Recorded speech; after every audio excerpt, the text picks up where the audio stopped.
UPSC पेट 2025 के लिए मैं आप सभी की एक रिवीजन क्लासेस के माध्यम से आप सभी को जोड़ रहा हूं। आप सभी लोग पूर्ण वर्ग तैयार करेंगे आज की इस क्लास में। अरिथमेटिक का हिस्सा भी बहुत महत्वपूर्ण है। मैंने आप लोगों से कहा था कि रिवीजन हम लोग कंटिन्यू करने चल रहे हैं और रिवीजन प्रैक्टिस, इसके साथ साथ टेस्ट, इसके साथ साथ डिस्कशन, डाउट, अलग अलग प्रकार की डीआई, मतलब वो सब कुछ आपके पाठ्यक्रम में आना चाहिए जो आपकी एक्चुअल आवश्यकता है। और वो सब कुछ अगले जो 40 से 45 दिन का वक्त बचा है उस दौरान हमारी तैयारियों में शामिल होना चाहिए। मेरा प्रयास आपके साथ रहेगा।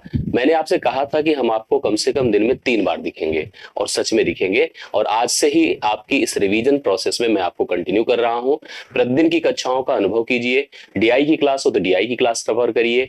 जो रिवीजन की कक्षाएं हो जिसमें अरिथमेटिक के 4-5 टॉपिक है उसको अगर हम मुश्किल से 5-7 क्लासेस में अगर चाहेंगे तो रिवीजन के माध्यम से हम कवर करा देंगे। वो आपका पूरा डन हो जाएगा। सभी लोग प्रॉपरली जुड़ जाइए, क्लास की शुरुआत हो। जिस टॉपिक को आप बोर्ड पर देख रहे हैं जिसका नाम है पूर्ण वर्ग संख्या, थोड़ा सा आप लोग यहाँ पर अवेयर हो जाओ पूर्ण वर्ग संख्या के बारे में। देखो क्या एक्चुअली होता है पूर्ण वर्ग संख्या। सबसे पहले मैं बात करता हूं एक नंबर की जो कि बेसिकली n है। क्या है? n है और यह एक संख्या है। अब बेसिकली यह संख्या कोई भी प्रकार की हो सकती है। हालांकि संख्याओं के बिहेवियर आप ऐसे समझ लिया करो कि संख्या या तो ऐसे सोचिएगा पूर्णांक होती है। पूर्णांक का मतलब जिसमें ना तो कोई दशमलव होता है ना कोई भिन्न होता है, किसी भी प्रकार का कोई ऐसा अलग बिहेवियर उसका नहीं होता है। सिंपल एक नंबर होता है जिसमें दशमलव और भिन्न नहीं लगा होता है। या तो एक दशमलव वाली संख्या होगी, ठीक है, या तो एक भिन्न वाली संख्या होगी। इस प्रकार से अगर संख्याओं की बात किया जाए तो 3 प्रकार की संख्याएं होती हैं। जब हम इस संख्या का वर्ग करते हैं, जैसे हम इस संख्या का क्या करते हैं, वर्ग करते हैं, वर्ग करते ही यह जो नंबर बनता है that become n square. Right now it's a perfect square number. ये क्या हो जाती है? Perfect square number. Perfect square number, इसको हम हिंदी में कहते हैं पूर्ण वर्ग संख्या। क्या कहते हैं? पूर्ण वर्ग संख्या। करेक्ट है। जैसे आपसे मैं कहूं कि अगर मेरे पास एक नंबर है, सपोज करिए 8 है, करेक्ट, तो 8 का आप वर्ग कर दो, वर्ग करते ही हो जाएगा 64। मतलब यह तो आपका एक नंबर था और यह एक पूर्ण वर्ग संख्या यानी स्क्वायर हो गया। करेक्ट है। तो इस तरह से आप लोगों को संख्या से पूर्ण वर्ग बनाने की पहचान समझनी होगी। मतलब हम अपने परीक्षा में ऐसे थ्योरेटिकल सवालों को भी फेस कर सकते हैं जो आपको संख्याओं से संबंधित देखने को मिलेगी। तो इसलिए ऐसी कनेक्टिविटी में भी अपने आप को शामिल करिए। एक बात तो आप हम सब जानते हैं कि अगर कोई भी संख्या का निर्माण होता है, ध्यान से देखिएगा, तो संख्या के निर्माण में हमारे पास कुल 10 ही डिजिट होती हैं जो संख्या के निर्माण में सहायक होती हैं। 10 डिजिट में कौन कौन डिजिट होते हैं आप सबको बता दें। अगर किसी भी संख्या के किसी भी अंक की बात किया जाए तो उन अंकों को बनाने के लिए यही 10 डिजिट ही रिक्वायर्ड होते हैं। 0 होता है, 1 होता है, 2 होता है, 3 होता है, 4 होता है, 5 होता है, 6 होता है, 7 होता है, 8 होता है और 9 होता है। कुल मिला के 10 ही डिजिट होते हैं। तो संख्या के प्रारंभ में, संख्या के अंत में हर जगह आपको इन्हीं में से कोई ना कोई डिजिट देखने को मिलेगा। और हम इस बात को भी भली भांति जानते हैं कि अगर हमारे पास कोई नंबर n है और मैं जब आप कहोगे इसका वर्ग करिए तो वर्ग करने के दौरान मैं n का ही तो गुणा n से करूंगा। इसका मतलब अगर कोई एक नंबर, जैसे सपोज करिए हमने 13 ले लिया, कोई भी नंबर आप ले लो, 2 डिजिट का, 3 डिजिट का, जैसे ही आप इसका वर्ग करोगे तो आपको 13 का ही 13 से तो गुणा करना होगा। और जब 13 का 13 से गुणा करेंगे तो अंत में 3 का 3 से गुणा होगा जो आपको लास्ट में 9 देगा। तो यहां से हम पूर्ण वर्ग की पहचान कर सकते हैं। और पूर्ण वर्ग के पहचान को समझने के लिए इन प्रत्येक 10 डिजिट के वर्ग को समझने की आवश्यकता होती है। तो मैं आपको कहूंगा कि हमारे किसी भी नंबर, कोई भी नंबर ले लीजिए, कोई भी नंबर, आप ध्यान से देखिएगा, उस नंबर के एंड में, उस नंबर के एंड मतलब अंत की बात करिए तो उसके एंड अर्थात अंत में आपको क्या फेस करने को मिलेगा? 0 मिलेगा, 1 मिलेगा, 2 मिलेगा, 3 मिलेगा, 4 मिलेगा, 5 मिलेगा, 6 मिलेगा, 7 मिलेगा, 8 मिलेगा और 9 मिलेगा। इस प्रकार से किसी भी संख्या के जब एंड को हम लोग टारगेट करेंगे तो एंड में आपको इन्हीं में से कुछ ना कुछ मिलेगा। जब मैं इस संख्या का वर्ग करूंगा, क्या करूंगा? वर्ग, जिसे आप लोग क्या कहते हो? स्क्वायर कहते हो। स्क्वायर करने पर देखो आपको क्या क्या मिलेगा, और वो भी केवल एंड में ही टारगेट करिए, बाकी सब जगहों की जरूरत हमको नहीं है। एंड से हम बहुत कुछ डिसाइड कर सकते हैं।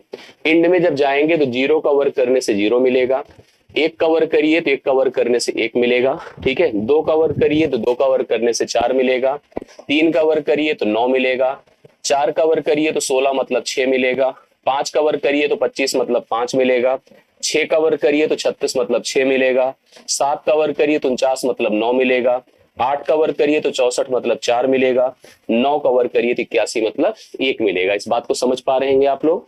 मतलब मैं यहां से ये समझ पाया कि अगर हमारी कोई संख्या एक पूर्ण वर्ग संख्या होगी, जैसे अब इस संख्या को क्या कहोगे आप, अगर यह पूर्ण वर्ग संख्या है तो आपने इसके एंड में क्या क्या देखा? आपको इसके एंड में 0 दिखा, 1 दिखा, 4 दिखा, 5 दिखा, 6 दिखा और 9 दिखा।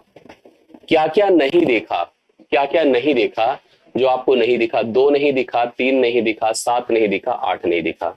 इससे हम एक कंक्लूजन पर पहुंचते हैं कि अगर किसी संख्या के अंत में 2 रहेगा, 3 रहेगा, 7 रहेगा, 8 रहेगा तो वह संख्या कभी भी पूर्ण वर्ग नहीं होगी। मतलब इसको अपनी कॉपी में आपको पॉइंट करना चाहिए। अगर किसी संख्या के अंत में 2 है, 3 है, 7 है, 8 है तो वह संख्या जीवन में कभी भी पूर्ण वर्ग नहीं हो सकती। इस बात को समझ लीजिएगा, ठीक है? तो मतलब अंत में अगर वह पूर्ण वर्ग है तो अंत में इन्हीं 6 डिजिट का होना मस्ट है। मतलब ये पूर्ण वर्ग के लिए मैं बोल रहा हूं, ध्यान रखिएगा। पूर्ण वर्ग के लिए संख्याओं के अंत में 0, 1, 4, 5, 6 या 9 ही होना चाहिए, कभी भी 2, 3, 7 और 8 नहीं होना चाहिए। इस बात से हम एक क्लियरिटी बनाते हैं और इससे और भी चीजों को हम लोग यहाँ पर टारगेट में रखते हैं और भी कैलकुलेशन को हम डन करते हैं। लेकिन पहले इतनी क्लियरिटी तो आपके पास होनी चाहिए कि अगर कोई संख्या, ध्यान में समझिएगा, कोई भी संख्या अगर वह पूर्ण वर्ग है, अगर वह संख्या एक पूर्ण वर्ग संख्या है तो पूर्ण वर्ग संख्या के अंत में, ध्यान से समझिएगा, अंत में 2, 3, 7, 8 कभी नहीं आएगा। ठीक है, कभी नहीं आएगा। तो बोलो क्या आएगा? उसके अंत में हमेशा, उसके अंत में हमेशा क्या आएगा? अंत में हमेशा 0, 1, 4, 5, 6 या 9 आएगा। ठीक है, यही आएगा, इसके अलावा कोई भी नंबर ऊपर के नहीं आएंगे। इसको दिमाग में रखिएगा। इसके अलावा भी कुछ और क्लियरिटी आपको करनी आवश्यक है। जैसे ये भी समझ लीजिएगा, अगर कोई संख्या, ध्यान से देखिएगा, अगर कोई संख्या पूर्ण वर्ग है, समझिएगा, अगर कोई संख्या पूर्ण वर्ग संख्या है और उसके अंत में क्या है? अंत में, एंड में अगर आपको 5 दिखा, एंड में अगर 5 दिखा तो जो उसका दहाई का अंक होगा, दहाई का अंक होगा, वो हमेशा 2 रहेगा। क्या रहेगा? उसके दहाई के अंक में हमेशा 2 रहेगा। अगर एंड में 5 है तो दहाई का अंक हमेशा 2 रहेगा। इस बात को एकदम क्लियर समझिएगा और याद रखिए। जैसे हम एग्जांपल आपको दे, सपोज के जैसे हमने कहा 15 का वर्ग करिए, तो 15 के वर्ग से 225 आया। अगर आप 25 का वर्ग करो, 625 आया। कोई भी एक संख्या पूर्ण वर्ग के रूप में है, अगर वह पूर्ण वर्ग है तो अंत में देखिए, अगर उसके 5 है ना तो दहाई पर 2 है, 5 है तो दहाई पर 2 है, 5 है तो दहाई पर 2 है। मतलब दहाई पर 2 होना मस्ट है, ना तो 1 हो सकता, मतलब कोई डिजिट नहीं हो सकता। Single a digit that must be 2 in the tens place of a number if the number is a perfect square number as ended with 5। अगर अंत में 5 है और अंत में 5 है और नंबर पूर्ण वर्ग है तो उसके दहाई पर 2 का होना एकदम मस्ट है, परफेक्ट है। इसको आप लोग को दिमाग में रखना पड़ेगा। तीसरी बात यही समझा देता हूं, अगर संख्या एक पूर्ण वर्ग है, ध्यान से देखिएगा, अगर संख्या एक पूर्ण वर्ग संख्या है तो पूर्ण वर्ग संख्या के लिए अगर एंड में मतलब 0 है, ठीक है, तो 0 की संख्या हमेशा सम बार होगी। सम बार का मतलब क्या होगा? सम बार होगी। सम बार का मतलब होगा 2 बार होगी, ठीक है, 4 बार होगी, 6 बार होगी, 8 बार होगी, 10 बार होगी, इसी प्रकार से होगी। अगर संख्या एक पूर्ण वर्ग संख्या है, अंत में 0 है, तो 0 की संख्या हमेशा सम बार होगी। इसको दिमाग में रख लीजिएगा और इस प्रकार से इसकी क्लियरिटी करिएगा। आगे हम चौथे प्रोसेस पर चलते हैं। देखिएगा, ऐसे पॉइंट समझिएगा। अगर कोई संख्या पूर्ण वर्ग है, कोई संख्या पूर्ण वर्ग है और उसके अंत में 6 है, अंत में क्या है? 6 है, तो दहाई का जो अंक होगा, दहाई का अंक, ठीक है, दहाई का अंक हमेशा एक विषम संख्या होगी। क्या होगी? हमेशा एक विषम संख्या होगी। कुछ और नंबर नहीं हो सकती, हमेशा एक विषम संख्या होगी। इसको क्लियर करिएगा। अगर वह संख्या पूर्ण वर्ग है और अंत में 6 है तो दहाई पर हमेशा एक विषम संख्या होगी। इस बात की एकदम क्लियरिटी रख लीजिएगा, समझिएगा। एक बात और मैं आपको लास्ट बता देना चाहता हूं अगर कोई संख्या पूर्णवर्ग संख्या है और पूर्णवर्ग संख्या है और मान लीजिए संख्या एक सम संख्या है। सम संख्या कोई ऐसी होती है, मतलब अगर पूर्णवर्ग ना भी हो तो सम संख्या के लिए किसी भी संख्या के अंत में 0 होना चाहिए, 2 होना चाहिए, 4 होना चाहिए, 6 होना चाहिए, 8 होना चाहिए। अब वैसे भी आपको पता है 2 और 8 का उपयोग हम कर नहीं सकते, क्योंकि अगर 2 और 8 अंत में आ गया तो वह संख्या पूर्णवर्ग नहीं होगी। समझने की कोशिश करिएगा। तो ऐसी केस में अगर वह संख्या एक पूर्णवर्ग है और पूर्णवर्ग के साथ साथ सम है, उसके अंत में 0 रहेगा, 4 रहेगा, 6 रहेगा।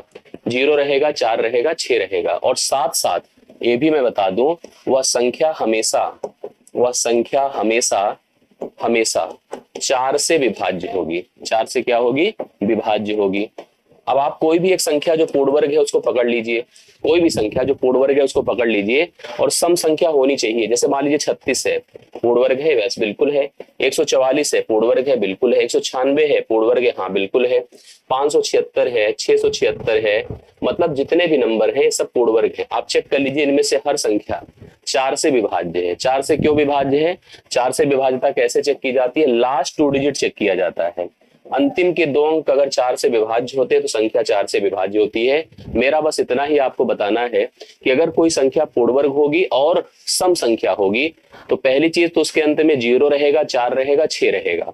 6 होने पर उसके दहाई के स्थान पर विषम अंक ही आएगा, 1 3 5 7 9 ही आएगा। 0 2 4 6 8 नहीं आ सकता है। और साथ साथ वह संख्या हमेशा 4 से विभाज्य होगी। 4 से कोई संख्या तभी विभाज्य होती है जब उसका अंतिम 2 अंक 4 से विभाज्य होता है। ये बेसिक बातें हैं जो कि पूर्णवर्ग से आपको रिलेट या रूबरू कराती हैं। अगर इतनी क्लियरिटी है तो हमको सवालों को करेंगे ना तो अभी सब स्पष्ट, जो आपको डाउट्स रहे होंगे हो सकता है किसी पॉइंट्स में, वो आपको एकदम क्लियर हो जाएंगे। आइए हम एक एक करके थोड़ा सा सवालों पर चलते हैं, तो सवाल एकदम सब कनेक्ट कर सकते हैं। देखिए जैसे लिखा है, निम्नलिखित में कौन सी संख्या पूर्णवर्ग संख्या हो सकती है? होती नहीं है, हो सकती है। अब आप समझो कैसे हो सकती है। जैसे अंत में 7 है तो पूर्णवर्ग नहीं हो सकती है, अंत में 2 है तो पूर्णवर्ग नहीं हो सकती, अंत में 8 पर नहीं हो सकती है, यही संख्या हो सकती है क्योंकि इसके अंत में क्या है? 9 है। मैंने पीछे अभी यही बताया, अगर किसी संख्या के अंत में 2 है, 3 है, 7 है, 8 है तो वह पूर्णवर्ग नहीं होगी ना, वह पूर्णवर्ग नहीं होगी, पूर्णवर्ग नहीं होगी। जबकि अगर उसके अंत में 0 है, 1 है, 4 है, 6 है, 4 है, 5 है, 6 है, 9 है तो वह पूर्णवर्ग संख्या हो सकती है। तो सी ऑप्शन यहाँ एक पूर्णवर्ग हो सकता है, बाकी सबके सब पूर्णवर्ग नहीं हो सकते हैं। इसमें भी सेम उसी प्रकार का प्रोसेस है। कौन सी संख्या पूर्णवर्ग संख्या हो सकती है? आप खुद सोचिए कौन सी संख्या पूर्णवर्ग संख्या हो सकती है। 7 वाला नहीं होगा, 8 वाला नहीं होगा, 3 वाला भी नहीं होगा, 5 वाला हो सकता है क्योंकि उसके दहाई के स्थान पर क्या है? 2 है। यह एक संख्या एक पूर्णवर्ग संख्या के रूप में कंसीडर की जा सकती है। आई होप ये भी समझ में आया होगा आपको। निम्न में कौन सी संख्या पूर्णवर्ग संख्या नहीं है? जो नहीं है उसकी बात किया जाए। देखिए अगर अंत में है तो पूर्णवर्ग हो सकता है, अंत में 9 है तो पूर्णवर्ग हो सकता है, अंत में 9 है तो हो सकता है, अंत में अगर 7 है तो वह पूर्णवर्ग नहीं हो सकता है। अंत में अगर 7 है तो पूर्णवर्ग नहीं हो सकता है, क्योंकि पीछे बताया जिस संख्या के अंत में 2 है, 3 है, 7 है, 8 है वह संख्या कभी भी पूर्णवर्ग संख्या नहीं हो सकती। आप इसको समझिएगा। सेम उसी तरह से कौन सी संख्या एक पूर्णवर्ग संख्या नहीं हो सकती है? जिसके अंत में 3 है वो नहीं हो सकता है, जिसके अंत में भाई बाकी 6 के केस में हो सकता है, 9 के केस में हो सकता है, 1 के केस में हो सकता है, जिसके अंत में 3 आएगा वह संख्या पूर्णवर्ग नहीं हो सकती है। तो डी ऑप्शन आपको इसके सवाल के सलूशन के रूप में लगाना पड़ेगा। आशा करता हूं ये भी आपको समझ में आ रहा होगा। एक बार अच्छे से पॉइंट करते चलिएगा, सब लोग देखते चलिएगा। मैं समझ पा रहा हूं कि आप लोग को क्लियरिटी आ रही होगी, क्योंकि अगर आप थोड़ा सा भी मतलब यहाँ पर पढ़े होंगे और बाद में इसको और 1-2 बार अच्छे से रिवाइज कर लेंगे, यह टॉपिक आपका 1 क्लास 1 टॉपिक के माध्यम से कवर होता दिखेगा। अगर आज आप पूर्णवर्ग अच्छे से कर लेंगे तो हम एक क्लास में वर्गमूल अच्छे से करा देंगे। इसी प्रकार से हम एक एक टॉपिक, मुझे पता है कि अंगणित में अगर मैंने 5 से 7 या हम कहते हैं 10 के अंदर कक्षाएं ले ली तो आपको समझो अंगणित का एक भी सवाल आपका एग्जाम में मिस नहीं होगा, ये मेरा वादा है। ऐसे मैंने एक क्लास वर्गमूल की कर ली, एक क्लास परसेंटेज की 2 कर ली, 2 कर लिया, एवरेज की 1 क्लास कर लिया, थोड़ा सा मैंने अलजेब्रिक जो फार्मूले वाले पोर्शन है उसको कंप्लीट कर लिया, सरलीकरण एक उठा के रख लिया। तो इस तरह से अगर हम आपको 5-7 क्लासेस 8 पकड़ा देंगे ना तो आपके लिए सब क्लियर हो जाएगा। मेरी बात समझ पा रहे कि नहीं आप लोग? यस। आइए अगले सवाल पर चलिए। निम्नलिखित में कौन सी संख्या पूर्णवर्ग संख्या नहीं है? अब आपको इसको कमेंट करके बताना है, लेकिन आप समझो यहां पर जैसे ऑप्शंस में चलिए। जैसे अब मैं आपको बताऊं, देखिए मैं आपको कमेंट क्या करना है, आप मैं बस बता रहा हूं। अंत में सबके 4 है, अंत में सबके 4 है।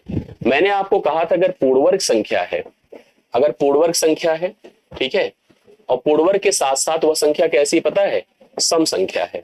तो सम संख्या है तो पक्का उसे क्या होना चाहिए बताइए, उसे 4 से विभाज्य होना चाहिए। क्या होना चाहिए, 4 से विभाज्य होना चाहिए। चेक 4 से कौन विभाज्य होता है, जिसका अंतिम 2 अंक 4 से विभाज्य होता है, अंतिम 2 अंक। अब चेक करिए इसमें किसका अंतिम 2 अंक 4 से विभाज्य है। 14 क्या 4 से विभाज्य है, नहीं। 34 क्या 4 से विभाज्य है, नहीं। 94 क्या 4 से विभाज्य है, नहीं। केवल और केवल 0 4 4 से विभाजित यह संख्या एक पूर्णवर्ग होगा। यहां पर सवाल क्या बोला था, पूर्णवर्ग संख्या नहीं है।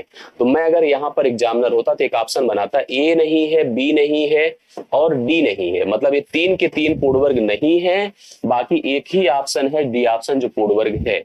सवाल क्या था, सवाल ऐसे बनता, यहां पर जो लिखा था पूर्णवर्ग संख्या होने के लिए बोल रहा था, लेकिन ऐसे भी सवाल बनते हैं ऑप्शन में कि तीनों 3 के 3 पूर्णवर्ग नहीं है, केवल लास्ट वाला है जो पूर्णवर्ग बन सकता है, क्योंकि वह एक ऐसा नंबर है जो कि अंत में 4 रखा है और 4 से कट भी रहा है। बाकी कोई 4 से कट ही नहीं रहा तो कैसे पूर्णवर्ग हो जाएगा। आप खुद समझ पा रहे होंगे इस चीज को। आगे बढ़ता हूं, कौन सी संख्या पूर्णवर्ग संख्या है। अब यहां पर भी सेम उसी तरह से बातें आई। अंत में अगर जिसके 6 है तो दहाई पर मैंने कहा था, दहाई पर हमेशा ऑड नंबर होना चाहिए, और 6 के पहले यहाँ 0 है, 6 के पहले 4 है, 6 के पहले 2 है। यही एक नंबर है जो कि यहाँ पर 6 के पहले 7 रख रहा है, अर्थात यह संख्या आपकी यहाँ पर पूर्णवर्ग संख्या के रूप में क्रिएट हो सकती है। राइट सोल्यूशन आपके सामने है, बिल्कुल सही बात है। आप लोग इसको समझ पा रहे हैं ना, जैसे बता रहा हूं। ऐसे सवालों की कनेक्टिविटी बनाइए, ऐसे कॉन्फिडेंस अपने अंदर लाइए। मैं आपको एक एक पॉइंट पर क्लियरिटी देना चाहता हूं। मैं नहीं चाहता हूं कि एग्जाम में 25 में कोई भी एक सवाल आपका मिस हो।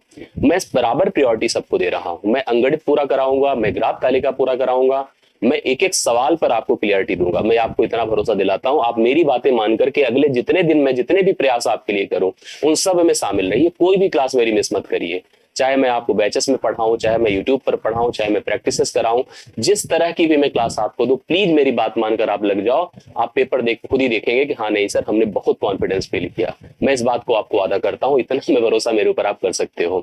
निम्नलिखित में कौन सी पूर्णवर्ग संख्या नहीं है।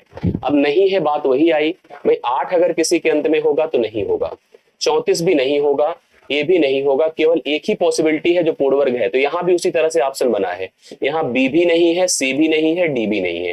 ये 3 के तीनों ऑप्शन ये पूर्णवर्ग नहीं है। ऐसे बना लीजिए ना, बढ़िया तो रहेगा। यही एक है पोजीशन जिसमें पूर्णवर्ग संख्याएं बन सकती है, बाकी कोई ऐसी बात नहीं। करेक्ट है। यदि किसी पूर्णवर्ग संख्या का इकाई अंक 5 है, लास्ट डिजिट कितना है, 5 है, तो दहाई अंक के स्थान पर कौन सा अंक हो सकता है।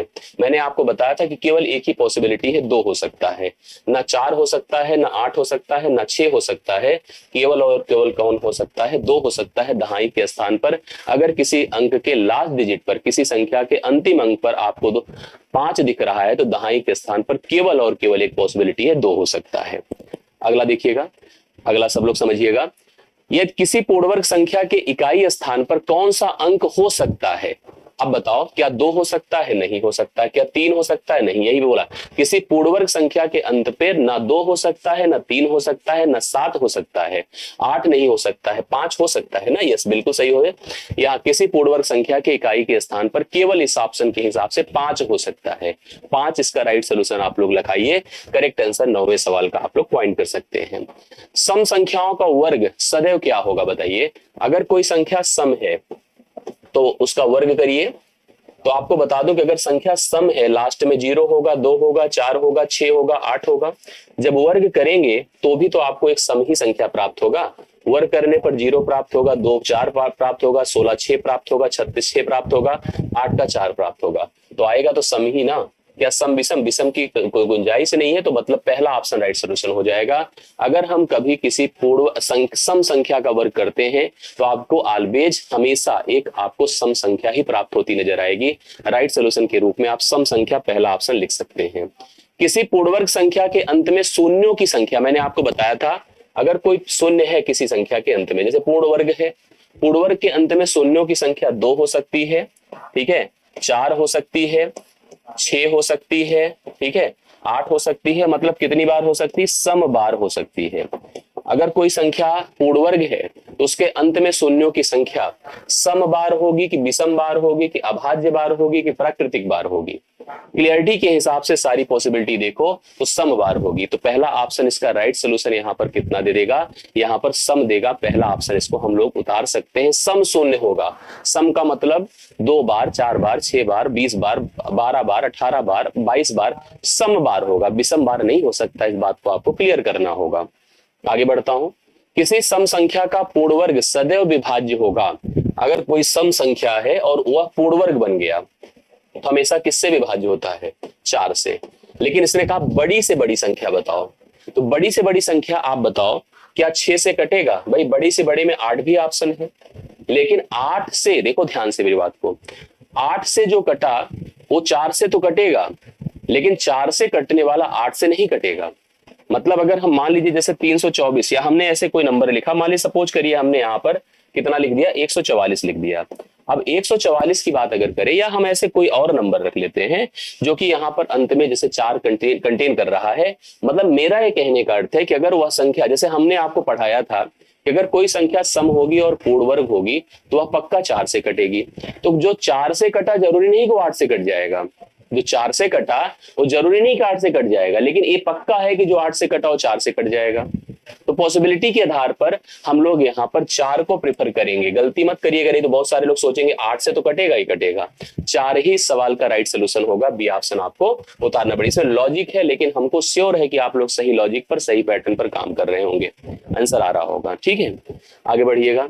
यदि किसी पूर्ण वर्ग संख्या का अंतिम अंक 6 है, अंतिम अंक 6 है, तो निम्न में कौन सा अंक उनके दहाई के स्थान पर कभी नहीं हो सकता है? तो आपको पता है कि दहाई के स्थान पर सम कभी नहीं होता है। क्या होता है? केवल विषम होता है। सम कभी नहीं होगा, केवल विषम होगा। तो 4 नहीं हो सकता, 2 नहीं हो सकता, 8, इनमें से कोई नहीं हो सकता है। तो आपको डी लगाना पड़ेगा इस सवाल के उत्तर के रूप में। तो डी ऑप्शन ये सभी इस सवाल का सही उत्तर है। यदि किसी पूर्ण वर्ग संख्या का अंतिम अंक 9 है, कोई पूर्ण वर्ग संख्या है उसका अंतिम अंक 9 है, तो उनके वर्गमूल का अंतिम अंक क्या होगा? जब वर्गमूल होगा, वर्गमूल 3 का वर्ग भी 9 होता है और 7 का वर्ग भी 9 होता है। समझ रहे हैं? 3 का वर्ग भी 9 होता है, 7 का वर्ग भी 9 होता है। तो 3 भी हो सकता है, 7 भी हो सकता है। इस हिसाब से 3 और 7 दोनों लगा सकते हैं। जैसे अगर मान लीजिए कोई संख्या है, उसके अंतिम अंक पर 9 है आपके सामने, वो पूर्ण वर्ग है, तो जब आप उसका वर्गमूल करेंगे तो आपको अंत में 3 भी प्राप्त हो सकता है और 7 भी प्राप्त होता है। डी ऑप्शन इसका राइट सोल्यूशन बन जाएगा। निम्नलिखित में कौन सी पूर्ण वर्ग है? मैंने अभी पीछे आपको बताया था, ये देखिए पूर्ण वर्ग बन सकता है 1925। लेकिन यहाँ पर एक चीज और बता दूं, जैसे 1925 है, आपको एक जानकारी मैं आपको दे देता हूं, थोड़ा सा आप समझिएगा। जैसे मान लीजिए आपने 15 का वर्ग किया, तो 15 का वर्ग मतलब यहाँ 25 आया, और 1 के आगे 2 होता है, 1 दूना 2 होगा। 25 का वर्ग करिए तो यहाँ भी 25 आया, 2 के आगे 3 6 होता है। 35 करो तो यहाँ भी 25 आया, 3 चौके 12 होता है। इसी प्रकार से बढ़ते चले जाइए।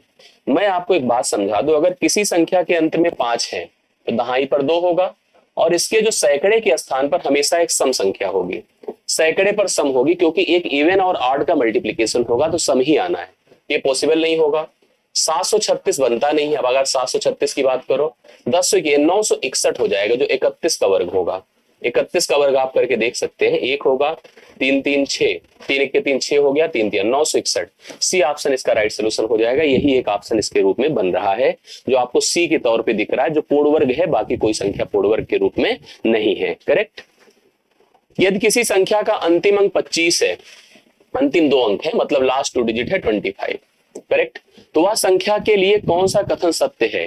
तो वह संख्या सदैव पूर्ण वर्ग होगी। आप बताओ, क्या सदैव पूर्ण वर्ग होगी? नहीं हो सकती। 125 लिख दो, कहां पूर्ण वर्ग है? बिल्कुल सही बात है, नहीं होगी। पहला ऑप्शन गलत हो गया। वह संख्या कभी भी पूर्ण वर्ग नहीं होगी, भी गलत है, क्योंकि 25 खुद ही पूर्ण वर्ग है। ये भी गलत हो गया। वह संख्या पूर्ण वर्ग संख्या हो भी सकती है या पूर्ण वर्ग संख्या नहीं भी हो सकती है। तो इसमें केवल कथन 1 था, केवल कथन 2 था, केवल कथन 3 था, जबकि यहां पर इसने लिखा कोई कथन सत्य। हम केवल कथन 3 को सही उत्तर लाएंगे, तो 3 आपका थर्ड ऑप्शन इसका राइट सोल्यूशन हो जाएगा, क्योंकि वह संख्या पूर्ण वर्ग संख्या बन भी सकती है और पूर्ण वर्ग संख्या नहीं भी बन सकती है। समझ रहे हैं? यस, हाँ हाँ, बिल्कुल बिल्कुल सही बात है प्रज्ञा। यस, आ रही बात है समझ में? यस। अब इसको देखिएगा, जैसे अब आपको देखिए इस तरह के सवालों पर भी कॉन्फिडेंस रखना होगा। मान लीजिए मैंने लिखा 94 का स्क्वायर, आपके सामने 8836 है, ठीक है, तो हमसे कहा 0.94 का स्क्वायर, बताओ कितना होगा? मैं आपको बताऊं, अगर इसका वर्ग 88 36 है तो सेम नंबर तो यहां भी है, आप इसका भी वर्ग लिख दो 88 36, ठीक है। बस दशमलव के स्थानों को देखना पड़ता है, अगर दशमलव 2 स्थान पर है तो 2 का गुणा कर दीजिए, 4 स्थानों पर दशमलव लग जाएगा, तो 0.8836 पहला ऑप्शन राइट सोल्यूशन होगा। अगर यहीं पर आपसे मैं पूछ लेता 0.094 का होल स्क्वायर क्या होगा, देखिए यहां पर भी लिखिए 88 36 ही है, और यहां पर अगर 3 स्थान पर है तो 6 स्थान पर दशमलव लगेगा, ये राइट सोल्यूशन हो जाएगा। इसी प्रकार से आपको इसको डन करना होगा, आप इसको ध्यान समझिएगा, कोई भी ऐसा सवाल होगा दशमलव की क्लियरिटी ऐसे ही हम लोग सेट कर पाएंगे, और आई होप आपको ये बात भी समझ में आ रही होगी ना। चलो नेक्स्ट आ जाओ, 72 का वर्ग सेम उसी तरह से आपको दे रखा है कि 72 का स्क्वायर आपके सामने है 51 84। अब आपसे इसने कहा है 0.072 का होल स्क्वायर है, इसका मान आपको बताना है। देखो सेम वही नंबर आएगा 51 84, बट यहां अगर 3 स्थान पर है तो आपको 6 स्थान पर दशमलव लगाना होगा, 6 स्थान पर लगाएंगे 0.00584 हो जाएगा, जो सी ऑप्शन में आपके सामने है। तो सी ऑप्शन इस सवाल के लिए करेक्ट हल होगा, और ऐसी क्लियरिटी भी आपको बना के रखनी होगी, ठीक है ना। चलिए समझ में आ रहा हो तो प्लीज बताना। मैं देखो जो प्रयास कर रहा हूं ये आपके हित के लिए, आपके तैयारियों में सबसे महत्वपूर्ण योगदान होगा। मैं आपको रियल बता रहा हूं कि आप सबसे बेहतर प्रिपरेशन अंजाम कर रहे हैं, आप बस केवल टारगेट करिए, पढ़िए सब लोग मन लगा के। सवाल देखो क्या लिखा है, यदि 101 का वर्ग बराबर 102 है, 01 है, 102 है, then it is asking about 10.1 का होल स्क्वायर, ठीक है, प्लस 1.01 का होल स्क्वायर, इसका मान अपने को बताना है। देखिए ध्यान से, एक देखिए वर्ग तो इसका है तो इसका भी वही आएगा, 102 0 होगा, 1 होगा। अगर एक स्थान पर दशमलव लगा है तो यहां पर देखो गलत लगा दिया मैंने, एक सेकेंड, देखो रहेगा वही 102 0 1। अगर एक स्थान पर दशमलव है तो 2 स्थान पर लग जाएगा, यहां भी 102 है 0 1 है, अगर 2 स्थान पर लगा है तो 4 स्थान पर दशमलव लग जाएगा। अब सबको जोड़ दीजिए, 102.01 है और 1.0201 है, प्रॉपर ऐड कर दी जैसे ऐड करने की रिक्वायरमेंट है। यहां पर 01 हो गया, 3 हो गया, 0 हो गया, 3 हो गया, 103.0301, 103.0301 first option is the right solution.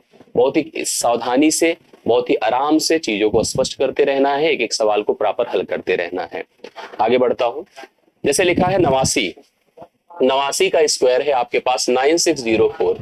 अब आपसे जैसे क्या पूछा है 0.98 का होल स्क्वायर माइनस आपके सामने 9.8 का होल स्क्वायर। अब आपको समझ में आया होगा कि आएगा तो रिजल्ट नेगेटिव ही। पहली चीज इसका वर्ग वही होगा 9604 ही होगा, बट दशमलव लगेगा 4 स्थानों पर। यहां भी 9604 ही होगा, बट दशमलव लगेगा 2 स्थानों पर, बट ये माइनस है। अगर हमारे पास ध्यान रखने की जरूरत है कि अगर माइनस नंबर हमारा बड़ा, मतलब एक तरह से बड़ा है, अमाउंट में बड़ा है, वैल्यू में नहीं बड़ा होगा, तो घटाना आपको इसी से है, मतलब 96.04 से ही। किसको घटाना है 0.9604 को। 10 से 4 6 होता है, 9 होता है, 13 से 6 7 होता है, ठीक है, 13 से 9 से 9 0 होगा। ये आपके पास रिजल्ट के रूप में यहाँ 5 हो जाएगा, 950796, बट ऑप्शन हमारे पास जो रहेगा विथ माइनस साइन रहेगा, that is in option number B. इस सवाल का करेक्ट हल आपके सामने है, तो बी ऑप्शन इसका डन होता है, और यहीं से हम पूर्ण वर्ग को भी डन कर देंगे, मतलब बहुत ज्यादा नहीं करना है, तो पूर्ण वर्ग यहाँ से हमारा कंप्लीट डन होगा, और इससे ज्यादा सवाल इस पर नहीं बनेगा। मैं आपके एक एक मिनट की वैल्यू करूंगा, मैं ऐसा नहीं कोई इतना मतलब कॉम्प्लिकेटेड करते हुए फालतू में हम आपको कंफ्यूज करें। अगला सेशन, नेक्स्ट सेशन जो होगा, ध्यान रखिएगा, नेक्स्ट सेशन जो होगा वो किसका होगा पता है, स्क्वायर रूट का होगा, स्क्वायर रूट का होगा। तो सब लोग स्क्वायर रूट पर कॉन्फिडेंस के लिए, कमांड के लिए स्क्वायर रूट को जो प्रायोरिटी दे सकते हैं, जिस प्रकार के सवाल बन सकते हैं, मैं वो सब पूरा कराऊंगा आपको। जिस स्तर का वर्गमूल आपकी परीक्षाओं में अब तक पूछा गया है, जो पूछे जाने की पॉसिबिलिटी है, मैं वो कंप्लीट करूंगा। तो बहुत इंपॉर्टेंट सेशन होगा अगर कल आप स्क्वायर रूट को पूरा पढ़ते हैं। तो कल हम लोग इसके आगे की इस क्लास में मिलेंगे और आगे कनेक्टिविटी बनाएंगे। अभी के लिए मेरी तरफ से इतना ही, बहुत बहुत धन्यवाद, थैंक यू सो मच, मिलता हूं नेक्स्ट क्लास में, थैंक यू सो मच।